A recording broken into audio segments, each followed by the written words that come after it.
¿Cuál es la regla familiar más peligrosa que tuviste al crecer? Mi hermana mayor aprobaba todas mis comidas y estuve hospitalizado por desnutrición severa. Tenía 17 años y pesaba 93 libras cuando me desmayé durante la práctica de atletismo y el entrenador Denison llamó a una ambulancia en lugar de a mis padres. Los paramédicos me colocaron en una camilla mientras mis compañeros de equipo estaban de pie en un círculo observando, y recuerdo pensar que mi hermana Lidia se iba a enfurecer por haber causado un espectáculo durante su temporada de solicitudes para la universidad. El paramédico que revisaba mis signos vitales seguía preguntándome cuándo había comido una comida completa por última vez y no podía recordar. ¿Hace 3 días? ¿4? Lidia había aprobado una barra de proteínas y una manzana ayer, pero el día anterior a eso, dijo que me veía hinchado y redujo mis porciones a la mitad. La mañana antes de eso, decidió que había estado comiendo demasiado lácteo y me restringió a verduras y agua. Mi estómago había dejado de rugir hacía semanas, solo un dolor constante y hueco que había aprendido a ignorar, porque quejarme de hambre significaba que Lidia reduciría aún más mis comidas como castigo por ser ingrato. La doctora de urgencias era una mujer del sur de Asia llamada Dreura Padma Krishnan, que me vio y de inmediato ordenó un análisis de sangre completo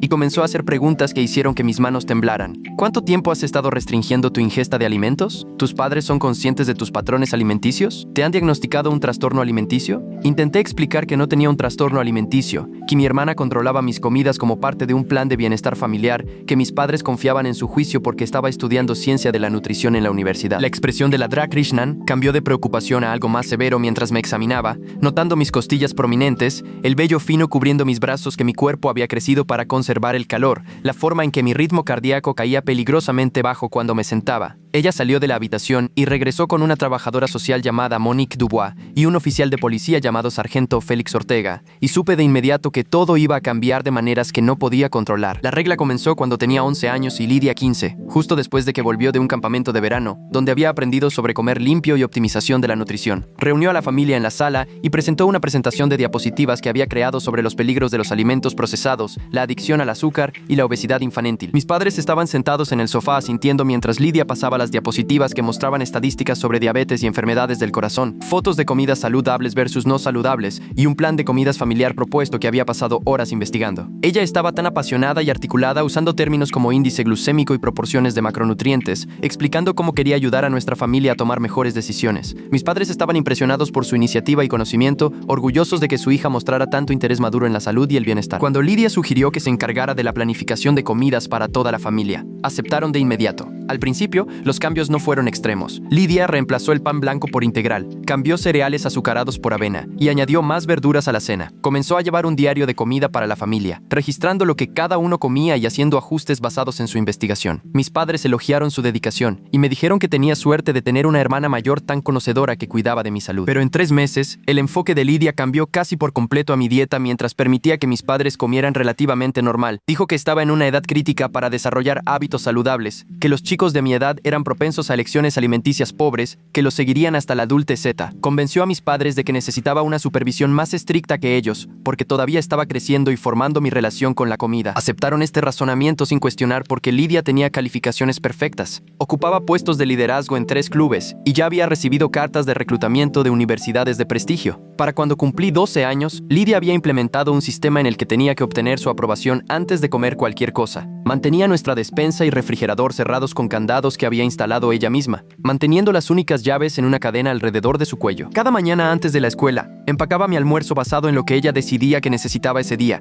y me enviaba mensajes durante todo el día, preguntando qué había comido y exigiendo fotos como prueba. Si compraba comida de la cafetería o comía bocadillos que amigos me ofrecían, de alguna manera se enteraba y me castigaba reduciendo mis porciones durante los próximos días. Había convencido a mis padres de darle acceso a mi cuenta de almuerzo para que pudiera controlar mis compras, y había reclutado a varios de sus amigos cuyos hermanos menores estaban en mi escuela para que informaran si me veían comiendo comida no autorizada. La vigilancia era constante e ineludible. Mis padres notaron que me estaba poniendo más delgado, pero Lidia siempre tenía explicaciones listas. Les decía que estaba pasando por un crecimiento que redistribuía mi peso, o que era naturalmente delgado como el lado de la familia de papá, o que mi cuerpo se estaba ajustando a una alimentación más saludable después de años de alimentos procesados. Les mostraba artículos sobre cómo los niños a menudo pierden peso inicialmente al pasar a dietas nutritivas, y señalaba que tenía más energía y estaba rindiendo mejor en la escuela, lo cual era realmente cierto porque tenía demasiado miedo de su ira para hacer algo excepto estudiar. Cuando mi mamá sugirió que tal vez debería comer más, Lidia comenzaría a explicar en detalle cómo comer en exceso era tan peligroso como no comer lo suficiente, cómo el control de porciones era esencial, cómo seguía pautas nutricionales basadas en evidencia, era tan segura y bien informada que mis padres se sometían a su experiencia cada vez. El control psicológico era peor que el hambre física. Lidia tenía reglas sobre cómo debería sentirme respecto a la comida, qué pensamientos eran aceptables, qué emociones se me permitía expresar. Si decía que tenía hambre, me interrogaría sobre si era hambre real o aburrimiento o comer emocional. Me hizo llevar un diario de sentimientos donde tenía que documentar mi estado de ánimo antes y después de las comidas, y ella analizaba mis entradas buscando patrones de lo que ella llamaba pensamiento desordenado. Me decía que mis señales de hambre no eran confiables, que mi cuerpo había sido condicionado por años de comer en exceso para querer más comida de la que realmente necesitaba,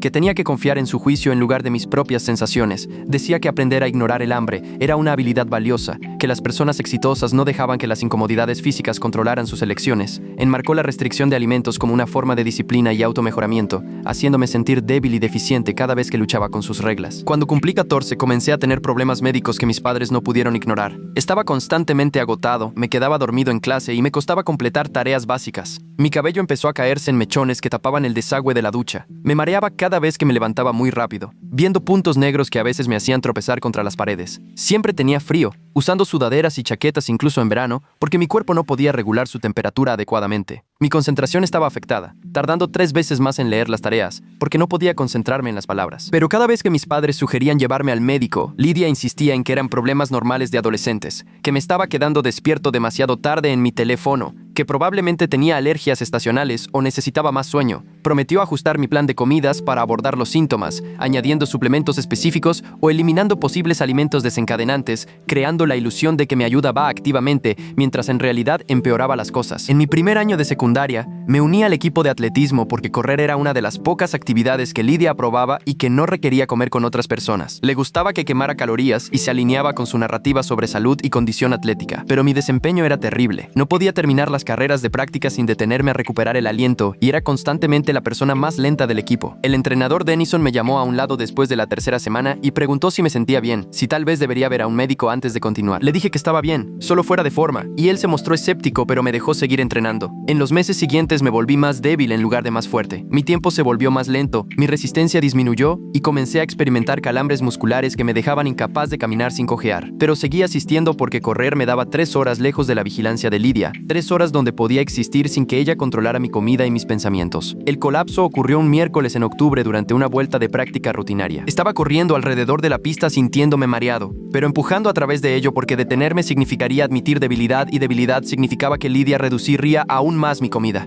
El mundo se inclinó de lado sin previo aviso y de repente estaba en el suelo mirando hacia el cielo mientras mi corazón latía de manera irregular en mi pecho. El entrenador Denison estaba gritando mi nombre y otros corredores se agolpaban alrededor de mí y alguien estaba llamando al 911 mientras yo yacía allí incapaz de moverme, incapaz de explicar que esto iba a empeorar las cosas. La ambulancia llegó en 8 minutos y los paramédicos revisaron mi presión arterial y mi nivel de azúcar en la sangre, sus rostros volviéndose cada vez más preocupados a medida que obtenían los resultados. Uno de ellos preguntó si era diabético y yo dije que no, y él intercambió una mirada con su compañero que no podía interpretar, pero que hizo que el miedo se disparara en mi pecho. La Dora Krishnan realizó pruebas que revelaron desnutrición catastrófica. Mi nivel de azúcar en la sangre era peligrosamente bajo. Mis electrolitos estaban severamente desbalanceados. Mis niveles de hemoglobina indicaban anemia severa, y mis enzimas hepáticas estaban elevadas de formas que sugerían daño a los órganos. Me mostró los resultados en su tableta, explicando que mi cuerpo había estado canibalizándose por energía, descomponiendo el tejido muscular, incluyendo músculo cardíaco para mantenerme vivo. Dijo que estaba en riesgo inmediato de arresto cardíaco, que mis órganos comenzaban a fallar, que unas semanas más en mi peso actual y podría haber muerto. Usó esa palabra específicamente, murió, haciendo contacto visual directo mientras lo decía,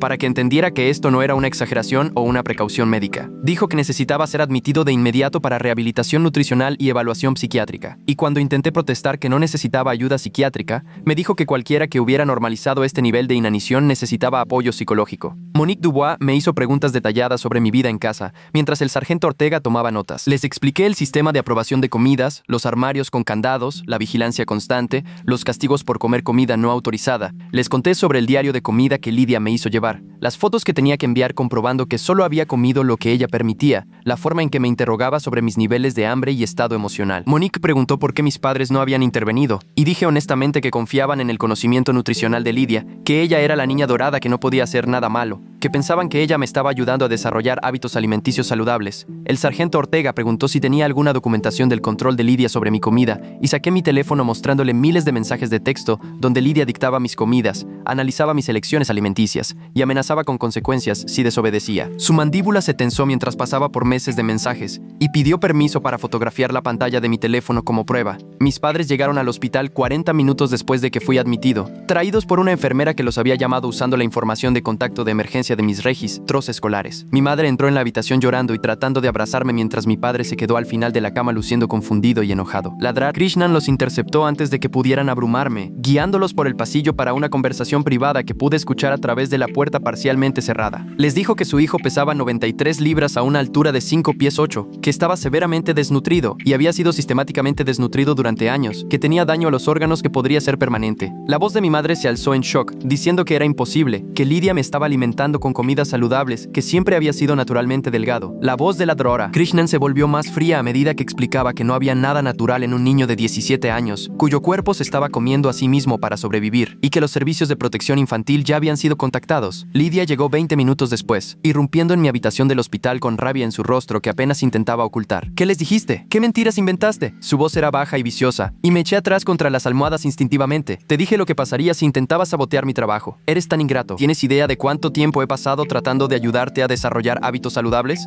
El sargento Ortega se interpuso entre nosotros antes de que pudiera acercarse más a mi cama. Señorita, necesita retroceder ahora mismo. Su hermano está bajo atención médica y no se le permite interrogarlo. Lidia dirigió su ira hacia él en su lugar, lanzándose a un discurso preparado sobre cómo era una estudiante de nutrición, cómo había estado implementando intervenciones dietéticas basadas en evidencia, como todo esto era un malentendido exagerado. El sargento la interrumpió. Señorita, su hermano está hospitalizado por desnutrición severa. Eso no es un malentendido, eso es abuso. La confrontación escaló rápidamente. Mis padres regresaron a la habitación exigiendo saber qué estaba pasando, por qué había policías involucrados, por qué todos estaban tratando a Lidia como una criminal, cuando solo había estado tratando de ayudar. La Detro Krishnan subió mis gráficos médicos en la pantalla de la computadora de la habitación y les hizo mirar los números. Les hizo ver la evidencia de la inanición sistemática que habían ignorado durante 6 años. Mi madre comenzó a llorar diciendo que no sabía que era tan grave, que Lidia siempre había explicado todo tan bien. Mi padre se volvió hacia Lidia con una traición en su voz que nunca había escuchado antes. Nos dijiste que estaba saludable. Nos mostraron artículos que decían que esto era normal. Dijiste que sabías lo que hacías. La compostura de Lidia se rompió y gritó que no era su culpa que fuera tan débil, que había rechazado seguir el programa correctamente, que si solo hubiera escuchado sus instructions, estaría bien. El sargento Ortega se adelantó de nuevo. Señorita,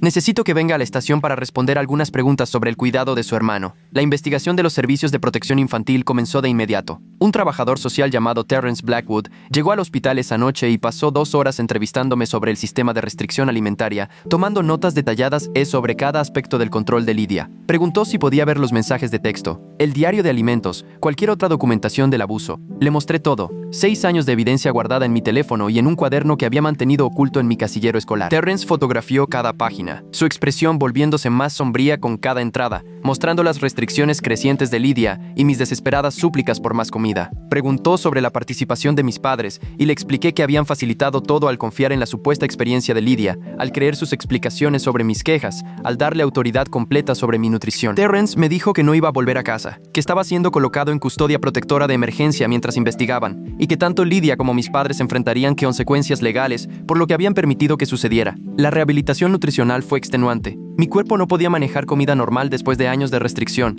y los doctores tuvieron que comenzar con una realimentación cuidadosamente controlada para evitar el síndrome de realimentación, que podría causar falla cardíaca si comía demasiado muy rápido. Me conectaron a nutrición intravenosa e introdujeron alimentos sólidos en cantidades mínimas, monitoreando constantemente mi química sanguínea para asegurarme de que mis órganos pudieran manejar el aumento de la ingesta. Cada comida me ponía ansioso porque la voz de Lidia seguía en mi cabeza diciéndome que estaba comiendo demasiado, que iba a engordar, que estaba perdiendo el control. Una psiquiatra llamada Angela Fournier vino a evaluarme y me diagnosticó con un trastorno alimenticio causado por abuso psicológico prolongado, explicando que Lidia me había dado esencialmente anorexia por proxy, condicionándome a temer a la comida y a desconfiar de mis propias señales de hambre. Me recomendó terapia intensiva para abordar el trauma y ayudarme a reconstruir una relación saludable con la alimentación. La investigación policial se amplió a medida que descubrieron la magnitud del abuso. Entrevistaron a mis maestros, a mi entrenador de atletismo, a mis pocos amigos, quienes confirmaron que habían notado mi pérdida de peso y mi constante constante fatiga, pero no sabían qué hacer. Supinaron mis registros médicos, mostrando que no había tenido un chequeo regular en 4 años, porque mis padres habían cancelado citas cada vez que los doctores planteaban preocupaciones sobre mi peso. Obtuvieron mis registros de almuerzos escolares, probando que Lidia efectivamente había monitoreado mis compras y que había estado comiendo muy por debajo de los requisitos calóricos mínimos para alguien de mi edad y nivel de actividad. Registraron nuestra casa y encontraron los candados en los armarios de la cocina, los diarios de comida que documentaban 6 años de restricción sistemática y cuadernos donde Lidia había escrito planes detallados para mi control dietético usando un lenguaje que sonaba como investigación científica, pero que era en realidad documentación obsesiva del abuso. La detective Rashida Bennett, que había tomado el caso del sargento Ortega, me dijo que tenían suficiente evidencia para acusar a Lidia de abuso infantil y a mis padres de negligencia criminal. Fui colocado con una familia de acogida llamada los Kowalski, mientras se avanzaba en los procedimientos legales. Frank y Janet Kowalski eran padres adoptivos experimentados que se especializaban en casos de negligencia médica y abordaron mi cuidado con paciencia y experiencia. Janet trabajó con la nutricionista asignada a mi caso para preparar comidas que apoyarían mi recuperación, sin abrumar mi sistema digestivo dañado. Y Frank me llevó a las citas de terapia 3 veces a la semana sin hacerme sentir como una carga. Nunca comentaban sobre cuánto comía o no comía, nunca monitorizaban mi comida o me pedían que justificara mis elecciones. Solo proporcionaban comidas consistentes y me dejaban aprender a confiar en mi cuerpo de nuevo. Fue la primera vez en 6 años que había comido sin que alguien observara y juzgara cada bocado, y el alivio fue tan abrumador que me hizo llorar durante nuestra primera cena juntos. La Dora Fournier se especializaba en trastornos alimenticios y trauma, y me ayudó a entender que lo que Lidia había hecho no era sobre nutrición o salud, sino sobre control y proyección. Explicó que Lidia probablemente tenía su propia relación desordenada con la comida que había proyectado sobre mí, usándome como un conducto para sus ansiedades sobre la alimentación, los cuerpos y el control. Me ayudó a ver que el elaborado lenguaje nutricional que usó Lidia era una cobertura para el abuso, que ningún plan nutricional legítimo implicaba desnutrir a un adolescente en crecimiento o encerrar la comida o crear terror en torno a la alimentación. La D. Fournier me dio estrategias para manejar los pensamientos intrusivos que Lidia había implantado, para reconocer cuándo estaba cayendo de nuevo en patrones de restricción, para aprender a comer basado en el hambre y la satisfacción en lugar de reglas y castigos. El trabajo fue increíblemente difícil y a menudo doloroso, forzándome a enfrentar 6 años de condicionamiento y miedo, pero lentamente comencé a sentir algo que podría eventualmente convertirse en normal. La audiencia preliminar ocurrió 6 semanas después de mi hospitalización. La fiscal, la asistente del fiscal del distrito, Mónica Reyes, había construido un caso integral documentando la naturaleza sistemática del abuso. Presentó mis registros médicos mostrando desnutrición progresiva, fotografías que rastreaban mi pérdida de peso a lo largo de 6 años, testimonio de la Dora Krishnan sobre la condición potencialmente mortal en la que había estado al ser admitido, y análisis de la Dora Fournier sobre el daño psicológico que había sufrido. Leyó extractos de los diarios de comida de Lidia que sonaban horripilantes cuando se pronunciaban en voz alta en la corte. Descripciones clínicas de restricción calórica y castigo por comer no autorizado que hacían que el abuso fuera innegable. Mostró los mensajes de texto donde Lidia me había amenazado, manipulado y gradualmente condicionado para temer a la comida. La evidencia era abrumadora e irrebatible. Una línea de tiempo documentada del abuso que ningún abogado defensor podría ignorar. El abogado de Lidia trató de argumentar que ella había estado siguiendo pautas nutricionales que aprendió en cursos universitarios, que sus intenciones eran ayudarme a evitar la obesidad y problemas de salud,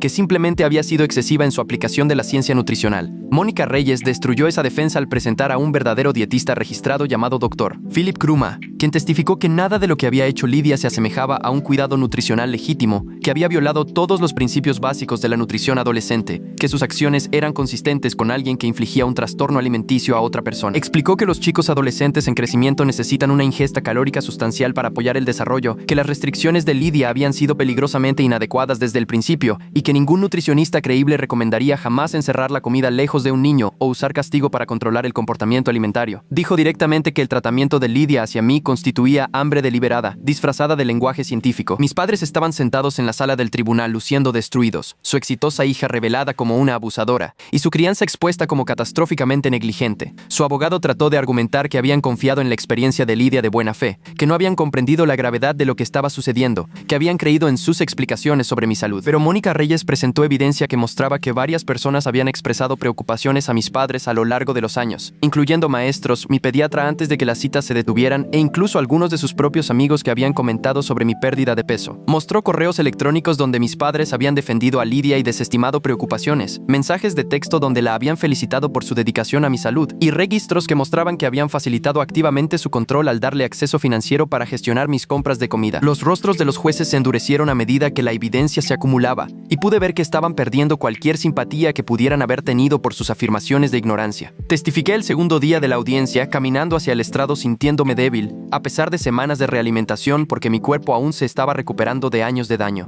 Mónica Reyes me pidió que describiera el sistema de aprobación de comidas y lo expliqué en detalle. El hambre constante, los candados en los armarios, la vigilancia y el castigo. La forma en que Lidia me había convencido de que mi propio hambre no era digno de confianza. Me preguntó cómo se sentía vivir de esa manera, y dije honestamente que era como estar atrapado en una pesadilla donde pedir comida era un crimen, donde las necesidades básicas de mi cuerpo se trataban como defectos de carácter, donde aprendí a odiarme por querer comer. El abogado de Lidia trató de interrogarme suavemente, sugiriendo que tal vez había malinterpretado sus intenciones, que quizás estaba exagerando las restricciones porque estaba enojado por haber sido hospitalizado. Miré directamente a ella y dije que pesaba 93 libras cuando me desmayé, que mis órganos estaban fallando, que casi morí. ¿Cómo es un malentendido? El juez emitió su fallo al final de la semana. Encontró a Lidia culpable de abuso infantil a través de inanición sistemática, señalando que sus acciones mostraban una clara intención de controlar y dañar, independientemente de las racionalizaciones que ofreciera. La condenó a 2 años de prisión, con evaluación psicológica obligatoria y tratamiento por trastornos alimenticios, declarando que necesitaba intervención intensiva para abordar lo que la había llevado a abusar de su hermano menor. También encontró a mis padres culpables de negligencia criminal infantil, condenándolos a 18 meses de libertad condicional, con clases de crianza obligatorias y monitoreo regular de los servicios de protección infantil. Emitió una orden de protección permanente que estipulaba que Lidia nunca podría tener contacto conmigo, a menos que yo lo iniciara como adulto, y que la custodia de mis padres permanecería suspendida hasta que completaran los requisitos de su libertad condicional. Dijo en sus observaciones finales que este caso representaba un profundo fracaso en la crianza, donde la confianza en la supuesta experiencia de un hijo había sido utilizada como arma contra otro hijo con consecuencias casi fatales. Las repercusiones emocionales fueron complejas y abrumadoras. Parte de mí se sintió vindicada por el reconocimiento y el castigo del abuso, pero otra parte se sintió culpable por destruir a mi familia, aunque la Dora Fournier seguía recordándome que no había destruido nada, que Lidia y mis padres habían destruido nuestra familia a través de sus decisiones. Lloré por la infancia normal que debería haber tenido, por los 6 años que pasé en constante hambre y miedo, por el daño permanente a mi cuerpo que me afectaría por el resto de mi vida. Los médicos me dijeron que la desnutrición durante mis años críticos de crecimiento probablemente había detenido permanentemente mi altura, que la pérdida de densidad ósea podría recuperarse completamente, que tendría que ser monitoreado por problemas cardíacos durante décadas. Estas no eran consecuencias abstractas, sino cambios permanentes reales en mi cuerpo que sirvieron como recordatorios diarios de lo que se me había hecho. Al vivir con los Kowalski, lentamente aprendí cómo lucía una alimentación normal.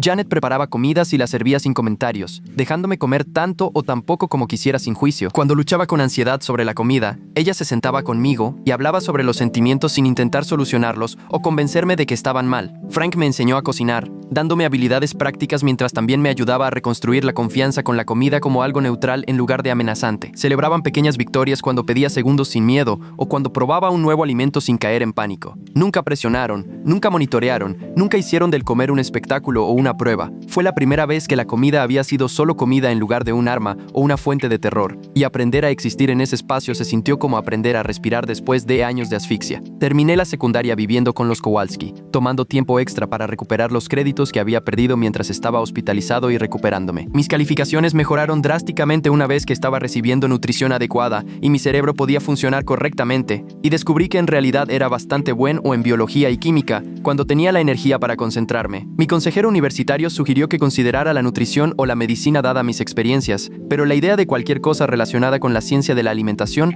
me revolvía el estómago. En cambio, me sentía atraído por la psicología y los estudios de trauma, queriendo entender cómo funcionaba el abuso y cómo se recuperaba la gente. Solicité universidades con programas sólidos de psicología y escribí mi declaración personal sobre sobrevivir a un abuso sistemático y querer ayudar a otros que habían sido dañados de manera similar. Fui aceptado en varias escuelas y elegí una a 3 estados de donde vivía mi familia, necesitando esa distancia geográfica para sentirme verdaderamente seguro. Lidia cumplió su condena completa y fue liberada cuando tenía 19 años. Me envió una carta a través de su oficial de libertad condicional pidiendo hablar, explicarse y de alguna manera reparar nuestra relación. Leí la carta una vez y luego la quemé en la chimenea de los Kowalski. La Dora Fournier me había preparado para esta posibilidad y habíamos discutido qué podría significar el contacto con Lidia para mi recuperación. Decidí que no le debía nada, que su necesidad de redención no era mi responsabilidad cumplir, que proteger mi salud mental importaba más que darle cierre. Respondí a sus mensajes a través del oficial de libertad condicional indicando que no quería ningún contacto ahora o en el futuro y que debería respetar ese límite si tenía algún remordimiento genuino por lo que había hecho. Nunca volví a saber de ella después de eso, y agradecí el silencio. Mis padres completaron su libertad condicional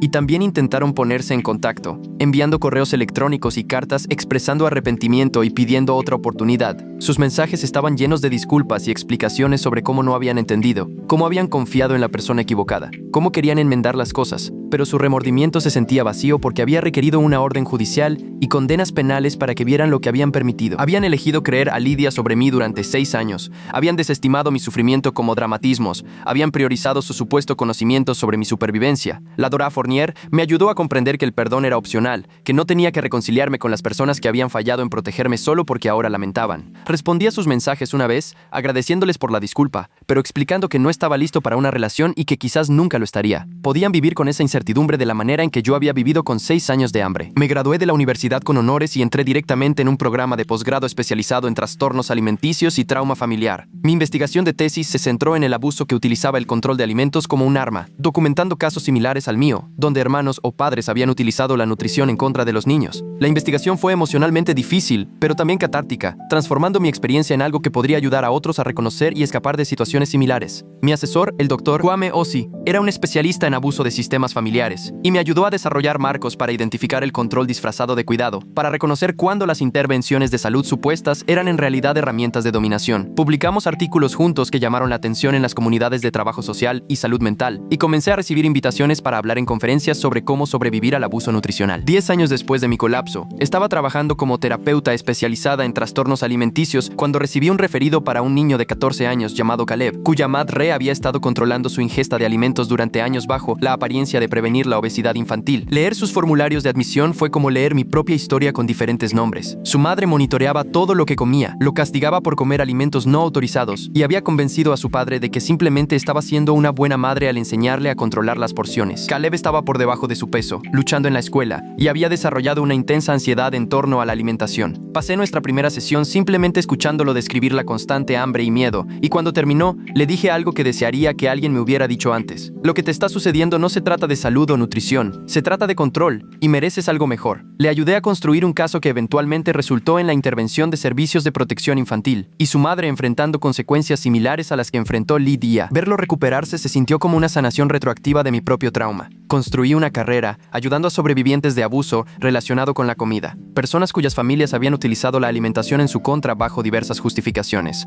Algunos tenían hermanos que controlaban sus comidas. Algunos tenían padres con trastornos alimenticios que proyectaban sobre sus hijos. Algunos tenían cuidadores que usaban la restricción de alimentos como castigo o entrenamiento de cumplimiento. Cada caso era único, pero el patrón central era siempre el mismo. Alguien con poder sobre una persona vulnerable ha utilizado la comida como un mecanismo de control, causando daños que a menudo duraban décadas. Desarrollé protocolos de tratamiento específicamente para este tipo de trauma y entrené a otros terapeutas para reconocerlo y abordarlo. El trabajo era exigente y a veces desencadenante, pero se sentía importante y significativo de maneras que justificaban la dificultad. Lidia se puso en contacto conmigo una última vez cuando tenía 32 años. Envió una carta a la dirección de mi práctica que mi recepcionista marcó como potencialmente problemática. La carta era larga y detallada, explicando que había pasado la última década en terapia trabajando en su propio trastorno alimenticio, que finalmente entendía que había proyectado sus problemas en mí, que estaba profundamente arrepentida por el daño que causó. No pidió perdón ni reconciliación, solo quería que supiera que había hecho el trabajo para entender lo que había hecho y por qué. Incluyó copias de sus registros de terapia, como si eso probaría algo, como si la documentación de su progreso importara de alguna manera para mí. Leí la carta una vez, reconocí para mí mismo que su crecimiento era real pero irrelevante para mi sanación, y la guardé en un cajón que nunca volví a abrir. Su viaje fue el suyo, y el mío fue el mío, y no necesitaban intersectar para que cualquiera de nosotros avanzara.